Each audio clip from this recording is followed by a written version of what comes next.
Welcome to Smart to Fish Wild, a podcast where a passion for the outdoors meets the strategy of building a meaningful, well-designed life. I'm Mark Candler, Colorado native, outdoorsman, passionate fly fisherman, proud father, and senior partner of Silver Oak Wealth Planning.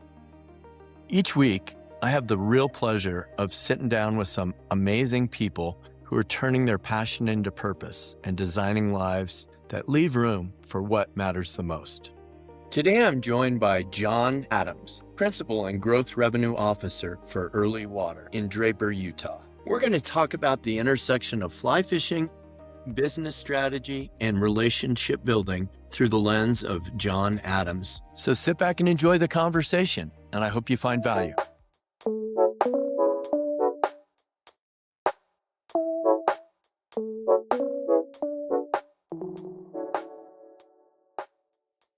Today, I'm joined by Mike Weed, founder and owner of Fish Stories Publishing right here in Denver, Colorado.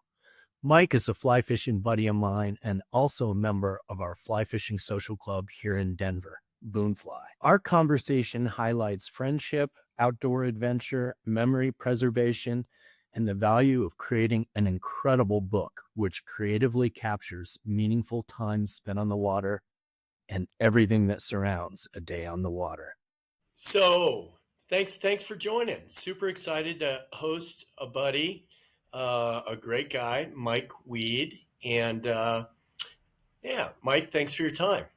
Yeah, it's our honor. And really a fascinating guy. And I just wanted to start with kind of 101. Like, how did you get so into fly fishing? Well, I grew up in Texas, and there wasn't a lot of fly fishing being done in Texas when I was growing up. But when I was a kid, about sixth grade or so, I went on a backcountry backpacking trip with a guy who went to the same school as I did, but he was a much older person. You know, he was an adult by the time he was taking me. He was sort of the backpacking guide, chaperone on this trip. And we went to New Mexico in the Pecos wilderness there. And every night and every day, he had a fly rod with him. And he would go out, and every evening after we set up camp and every morning, pretty much, he would go take his fly rod. And this guy was probably 6'3", 6'4", real tall, lanky guy. And he'd get down low in the grasses and he'd be casting away. I have no idea what he was doing. I've never seen anybody cast a fly rod in my life before then. And so, while I had caught my share of small perch and whatnot on ponds and lakes on my grandfather's ranch, this is the first time I'd ever seen anybody fly fish. So here's this guy, big, tall guy, crouched down as low as he can. He's just dappling the water in these tiny little mountain creeks. But every night every evening he'd come home with the limit of pan fry trout, basically. And that's what we'd eat for 2 weeks, basically, on this backpacking trip. And that, for the rest of my, as I grew up, I had that in the back of my head that's what I want to do when I learn, fish. I want to do that because it goes well with wanting to be in the mountains and whatnot. So as an adult, much later in life, gosh, even into my late 20s, I ended up doing a lot of backpacking, a lot of backcountry work, hiking and such, but didn't really add the fly fishing aspect to it until I was much older. And then, and what predicated that was a move to Jackson Hole, where I met our mutual friend, Jeff Martin, who is a dear friend of mine that I've known for a long time now. And he and everybody there, as you know, loves to fly fish. And so I took my first lesson in fly fishing and casting from Jack Dennis the fly shop up there in Jackson Hole, the Jack Dennis fly shop. Wow, Took a what an honor. free clinic up there. Took took a whole day or two from them, and just caught the bug from there. Borrowed a rod and a reel from some folks that worked at the same place as that Jeff and I did, and then ultimately bought a little Sage kit for a couple $100 and went from there. And I've been fishing ever since. Some more some years more than others, of course. Once I fished a lot before I was married with kids, but now I'm fishing as I can. I get it. So Oh, yeah, that reminds me when I was 17, I went on a national outdoor leadership school trip in Alaska, the Talkeetna Mountains. sure, And of course, lied to them and said I was 18 when I was really 17. But went up there, and of course, you're hiking for 35 days into the hinterland, so they're very strict about what you bring. They like comb through all your clothing, all your equipment, and all the garbage. And there I was with old 4-piece Eagle Claw fly rod in my yeah, backpack, just a little tiny creel with just a handful, 20 flies or something, and clippers and a tippet or two, real lightweight. But I just remember the head guide. He's like, "No, no, no, you are not bringing this. It specifically says you do not bring this on this trip." And I was like, I looked at him, I go, "Pretty please?" And he's like, "No." And I said, "Well, I'm literally going to get on a bus and go back to Anchorage, and I'm going to fly home. I'm boycotting this trip if you will not let me take this." And he was like, "Oh, Jesus, really? You're going to try this?" I go, "Yeah, I'm trying this." He goes, "You and I are going to be on this trip together the whole time." I said, "Yes, sir, I realize that." He's like, "Oh my God, let me come back. Let me go talk to him and come back to you." And he came back to me and he's like, "Yeah, we're going to let you bring it. And we're also going to load you down like a pack mule.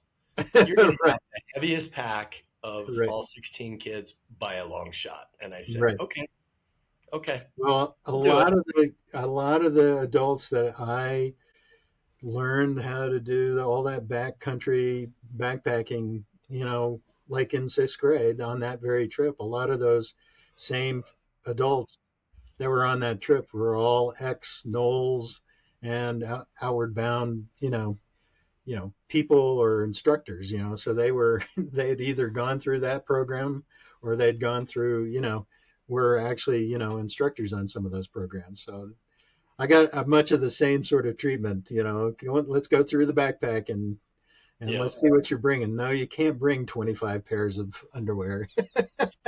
And Yeah. you get 2 pairs of socks and that's it.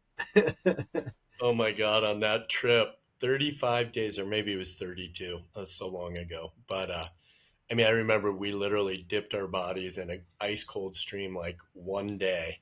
And other than that, nothing. Yeah. I mean, you could literally smell people before you saw them. It was, Oh oh yeah. my God, it was crazy. But it was funny. There was about And so five, could all the bears. yeah, it was like 5 afternoons or evenings. I went out and caught enough grayling for the whole camp to eat. Nice. And yeah, the head guide who gave me such a hard time, like the second time we ate like fresh grayling, he was like, because the other garbage we were eating was just that freeze dried. You're starving to death, so you choke it down. But it was like, oh God. But yeah, everybody was pretty excited that was, I guess, rebellious enough to bring my fly rod. That was that was funny. So, anyways, this is you. This isn't me. But yeah, tell us about. Obviously, I know all about it. I guess I'm a client. I'm a participant. Been there, done that. But tell us about Fish Story Publishing. Well, Fish Stories Publishing is a new adventure that I've started. I spent most of my life in the advertising and design world, but a couple of years ago, I had an afternoon, well, really a weekend with a good friend of mine that I haven't fished with ever in my entire life. We worked in advertising together like 30 years ago, and this is the first time he came to Colorado for a convention and said, "Hey, I'll fly in a couple days early. Why don't we go fishing?" And he'd spent most of his career uh, since we had worked together on the West Coast and working his way up the Oregon, Seattle sort of area, had been in, worked that way. And so after 30 years or so, we finally decided to fish together, and he and we had a great time fishing together. And like what happens a lot of times on that weekend, I hired a guide for one of those days, and then we fished on our own a second day. And typical of what happens is, one guy catches a lot of fish and some guy catches almost no fish. And I've been the guy that catches no fish, no matter how many years I've been fishing. I've had those days, as we all have, where you catch hardly anything. But the fun of the whole experience was not about how many fish you caught. It was about about the whole thing, about where we were, who was with you, and that sort of thing. And so, um, I have a picture of my friend Mike and his three fish that day, and I got to thinking, there's so much more to that weekend, and so many times that I've been out, guided or not, and everything that I've got from a photo is like this. Hey, look, I caught a fish. Or it's a picture of the scenery way out there, but I'm not in it, right? So, or it's you're trying to do the selfie and try and capture some sort of background, whether that has you in it, but it still looks very much like a selfie, and it doesn't always compose very well. And so I got to thinking about that weekend with my friend Mike that I hadn't seen in so long, and fishing, and all the photos of us, of various people that I know, including myself, who've traveled all over the globe. And maybe, what do you come away with is just a lot of great stories, but you usually come away with just a few photos that look like the typical grip and grin, as we call it, and maybe a few after fishing day drinks, around the campfire or around, at the lodge bar or whatever, and maybe a few photos of where you were, but we don't really tell much of a story beyond just sort of having a few photos that ultimately get usually lost in our cell phone somewhere. And so I put my background in advertising and design together and realized that there really is, I think, a need or a desire I would like to have had, at least for that weekend when my friend Mike was fishing here. Um, uh, you know, Something to commemorate that weekend that really told the whole story. And so the idea of Fish Stories Publishing is really, it's a photography service, a for hire photography service, but the ultimate um, takeaway is not just a bunch of photos that I send to you your email and you can use as you want, but ultimately it's a book, a big fat book, and I'll show this in a little bit more detail here in a minute, just what a sample book sort of looks like. That has a few photos of you, Mark. But it's really a tabletop book that has more than just a bunch of photos. It's got a little bit about the fishery, the whole experience. There's more than just a few photos of fishing. There's photos of people around the campsite or around, rigging up to, drinks afterwards kind of things. And really telling that whole story visually, but also there's some text and maps and things like that inside each of these books that really tells what the whole experience was, the whole fishing adventure, not just simply the, having a few grip and grins that get lost in the thing. So that's what Fish Stories Publishing is all about. Yeah, and I have to say I was on the trip that this book reflects. And I'm a client. I have the book, and it's been sitting on top of my coffee table ever since, and it will probably always be there. And people when they come over, they're like, "Oh my God, that is," they just dive into that book, and they're literally intended to look at it for like 3 seconds, and 20 minutes later, they're still like, "Oh wow, look at that picture." No, I mean it really. I mean, I get it. For me, it just captures the entire experience. And, a great day fly fishing with a great group of guys is not grip and grin, not just about the big fish you caught. I mean, just the artistry that Mike uses throughout this book is just, he captures everything. It's incredible. So, do Well, you mind walking us through it real quick? sure. Or So not real quick? Whatever. I'll share my screen, and this is just a flat PDF of the pages of the book that we have. So this was the cover of the book that I held up a second ago. So this is a day, some of your cohorts, I don't know if most of your podcast listeners know about boon fly, but this was a trip on the Blue River that some of the members of the boon fly club took on September, late last year. So this is the inside. This was a day spent on the Blue River with your club, Mark, the Boon Fly guys, back in September of last year. And the actual name of the river by the Native Americans was called the River of the Valley of the Blue Sky. So this is the title page on the inside of the first page of the actual book. And then when you open to the next spread, the very next thing, this is one of the things that I think that makes this a little bit different, this concept of fly fishing, fish stories publishing, and what the types of books that I want to produce for clients is that,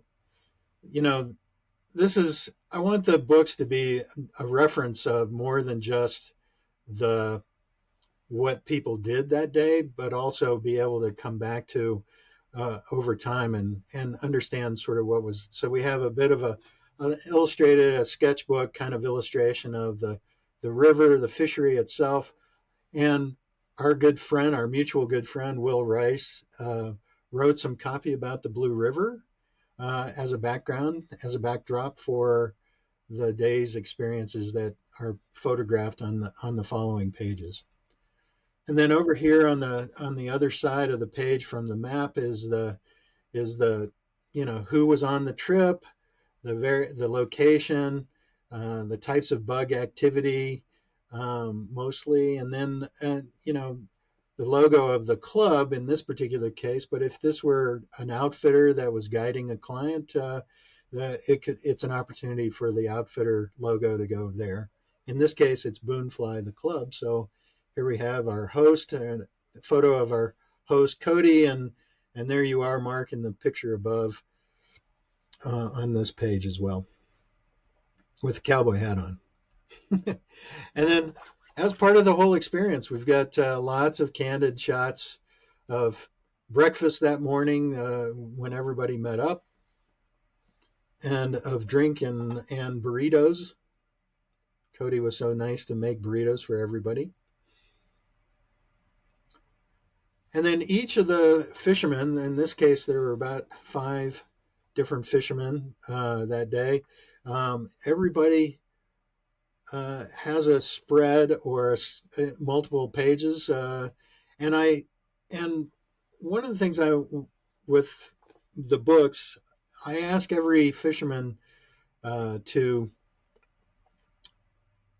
for their thoughts, but afterwards, and in the long run, in the future, I want to make sure that I talk to the clients ahead of time and what type of fishing, get their thoughts before as well as after. But in this case, a lot of these club members I had met for the first time, but I sent everybody some questions and got quotes, and I put some of those quotes about the day fishing. So here is Mike, and several different pages from him. It's just a beautiful day that day. And then here's a friend, Andy.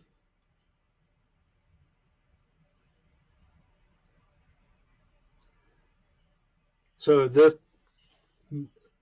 And you got as I recall, you got Mike when he fell in the river. well, that's coming up. Yeah, That's awesome. we have Mike Butler coming up here in a minute. Uh, so Andy, so you have to imagine each of these pages is 13 by 11, so 13 inches across by 11. So what we're looking at here, for example, is really about when you open the book up wide, it's about 26 inches across. So this is a true coffee table book for you and your friends to go through, tell stories, and admire some beautiful fish, as well as hopefully tell some great stories. So here's a little bit of more of that copy from Will Rice, where he talks a little bit about sort of the fishery itself and the type of fish that the Blue River holds.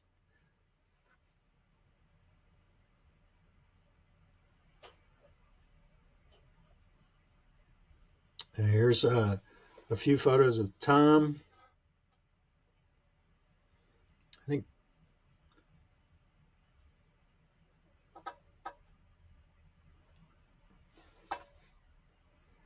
quote from Tom. It was funny. I've produced a couple of books for the Boone Fly Club, and it was everybody, as you can tell, seemed to have a very good time on this trip, where the fish caught were generally big, and most everybody caught fish, during this day. And another book that I have is for a different location, and the fishing was a lot tougher. People caught fish, but it was far fewer fish, and they weren't quite as big as the fish caught on this part of the Blue. And it's funny because most everybody here in this book, as you can see as we go through, you know, fish are quite big, and most of the quotes that I got back in return were pretty ample. And people wrote me back some answers to some of my questions about how they felt about the day fishing. Was quite. They really enjoyed it, and as a result, they wrote me a lot back to include in the book.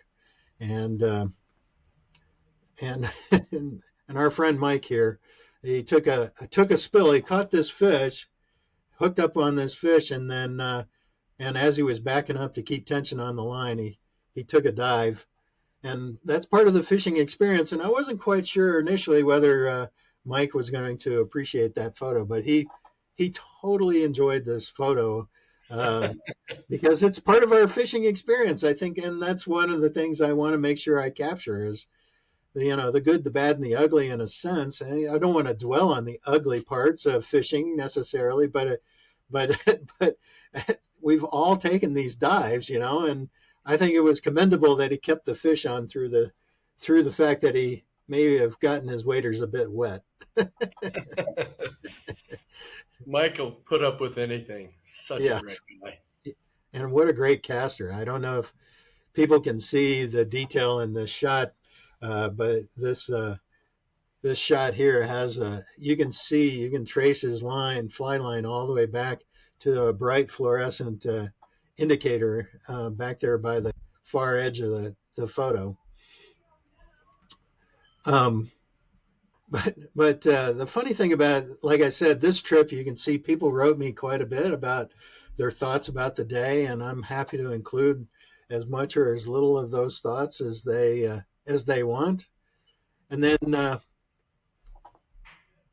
as I was talking, one of the other trips that some of the Boone members took, the fish were a little harder to catch, a little smaller in general, and the quotes I got back were equally as few and far between.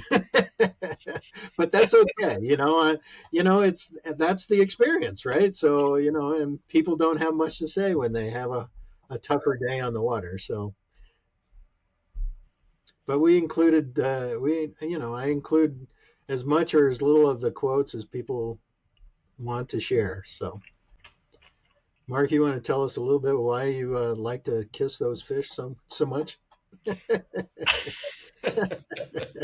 It's just, yeah, I don't know. It's just a habit I get into. I kiss most fish that I catch. Just a That's awesome. quick little peck, and just I love them that much. And just I know it's goofy, but my wonderful father Ford does it. I do it. My That's kids awesome. kiss fish. I guess it's a family tradition.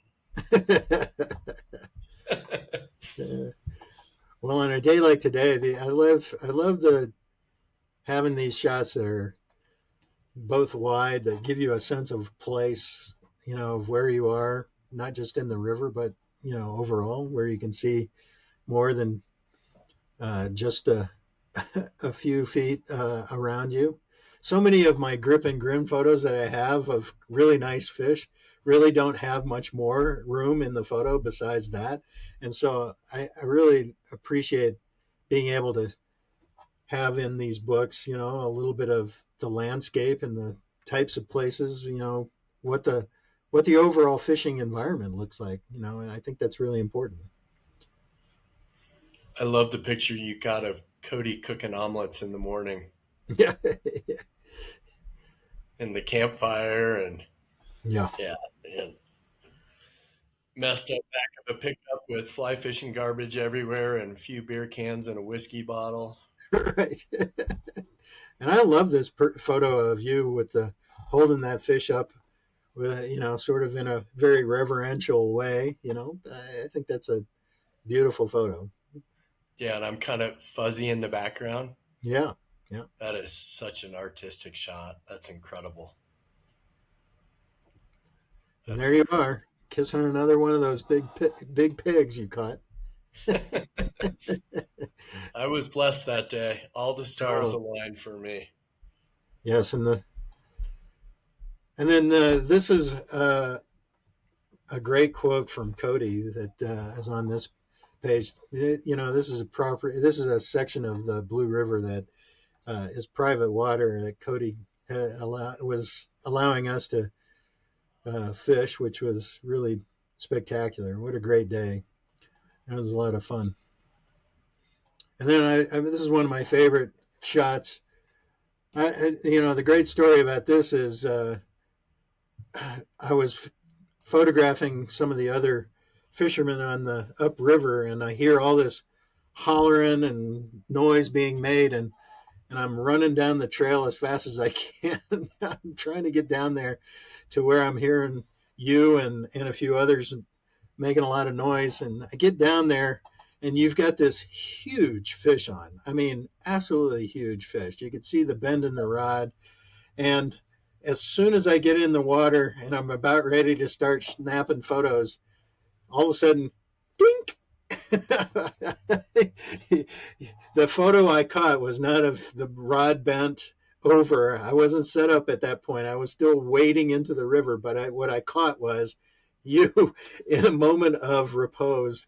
I'm like, oh my God, I just broke that huge fish off. So this is actually one of my favorite photos because you were just lamenting the fact that you just lost probably the biggest fish of the day. Yeah, Cody said right around 30 inches Yep. because I saw him come up just as I got to the riverside. I saw him come up and he rolled on the top, with that big white belly, and it was, oh my God, that was huge.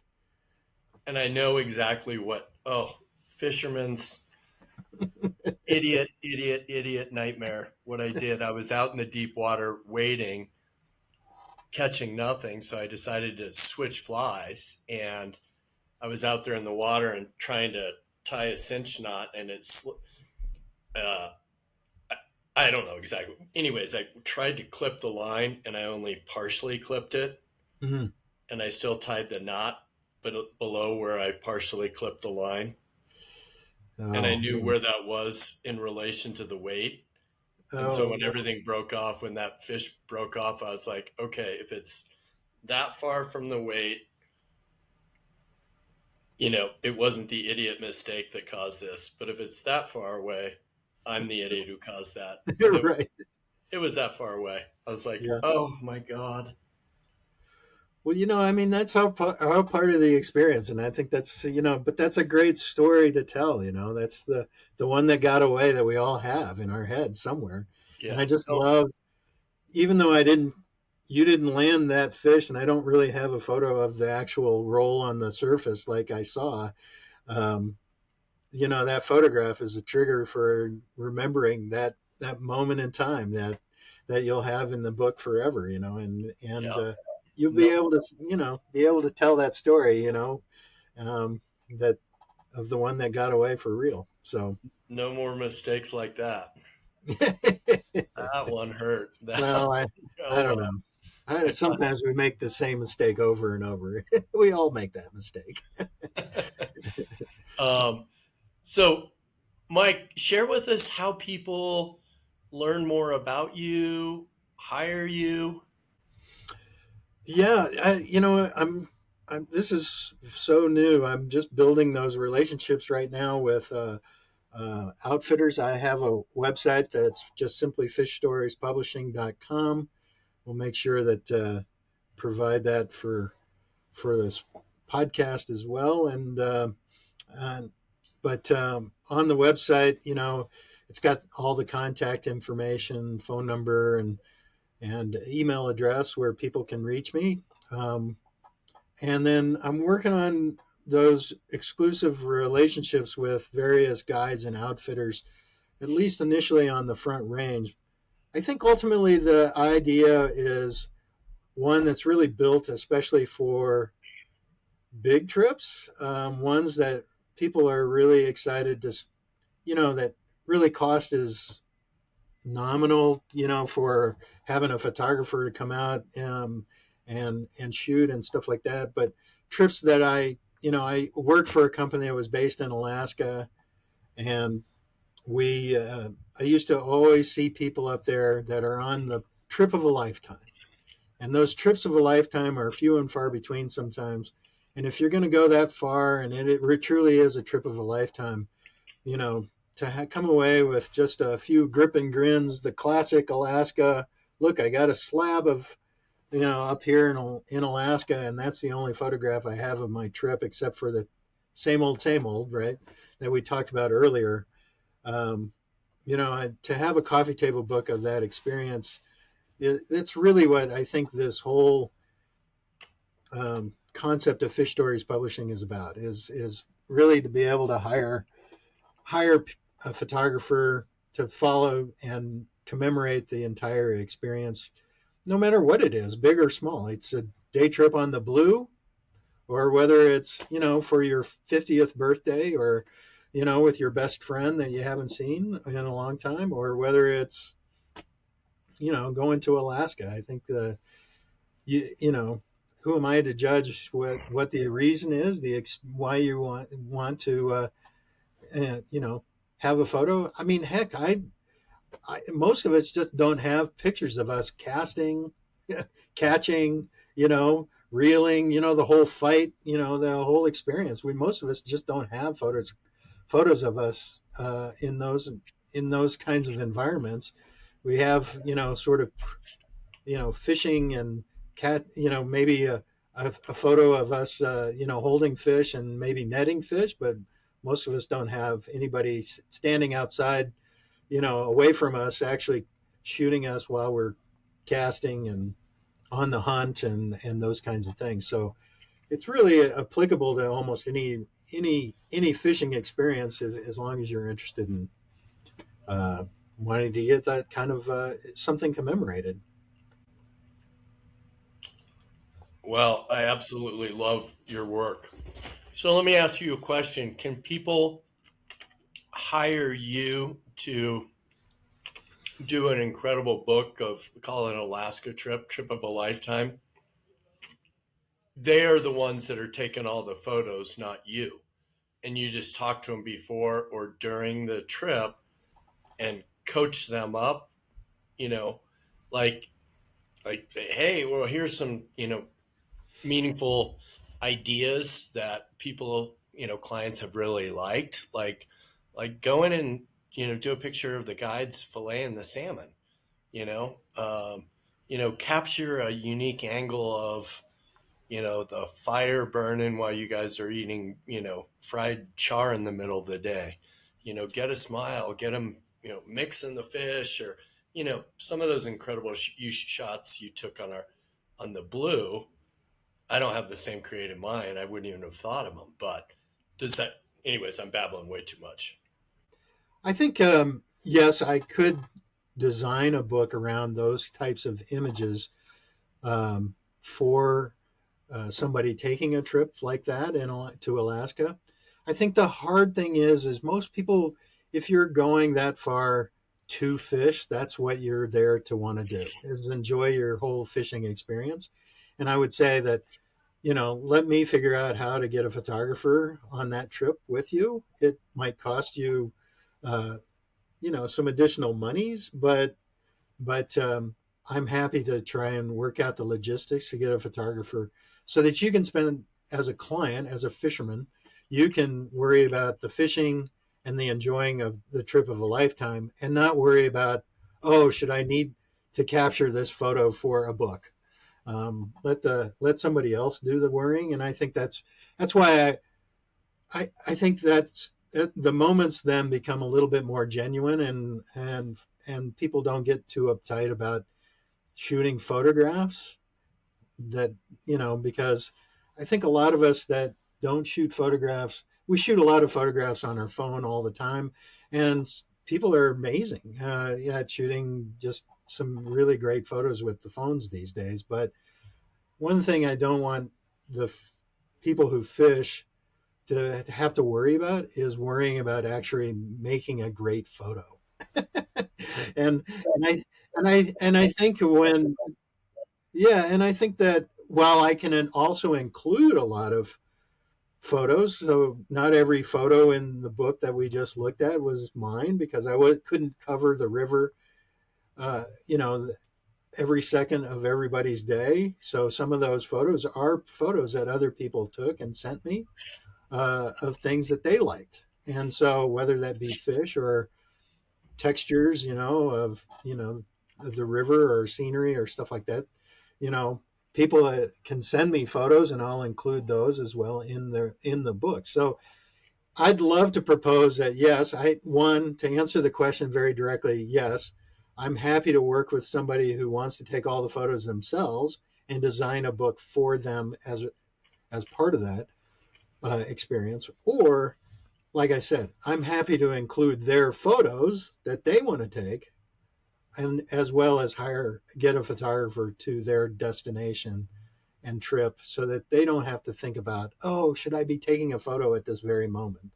Because that's part of the problem is when you hire a guide or when you're on a trip like that, you don't want to be you're paying to be there to experience the trip, not necessarily to be taking photos. There are photography trips that people can go on trips just to take photos if that's really what they intend to do. I just don't want people to think about, I want them to enjoy fishing, and then we'll figure out how to capture the right photos.